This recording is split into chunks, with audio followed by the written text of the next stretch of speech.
Hello అండి. Season అయిపోవచ్చింది. కూరగాయలు కాసే సీజను.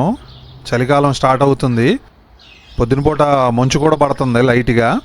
అన్ని కూరగాయలు అయిపోయినా కానీ టమాటాలు మాత్రం చివరి వరకు కాస్తాయండి. మంచు పడినా కానీ అంటే ఎక్కువ టైం కాస్తాయి. ఇంకా బాగా మంచు పడిందంటే మాత్రం టమాటో చెట్లు కూడా పాడైపోతాయి. ఇవేమో మేము పెట్టిన చెట్లు కాదు, వాటికి అంతకయ్యే పడి మొలిసిన చెట్లు. ఏదైనా కానీ మనం పెట్టిన వాటికంటే కూడా వాటికి అంతకయ్యే మొలిసిన చెట్లకు మాత్రం కాయలు బాగా కాస్తాయి గట్టిగా.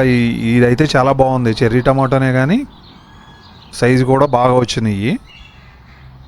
అన్నీ కోసేద్దాం అనుకుంటున్నాము. మేము త్వరలోనే ఇండియా వెళ్తున్నాము, అందుకని కోసి ఉన్న కూరగాయలన్నీ ఫ్రెండ్స్కి అది షేర్ చేద్దాం అనుకుంటున్నాము.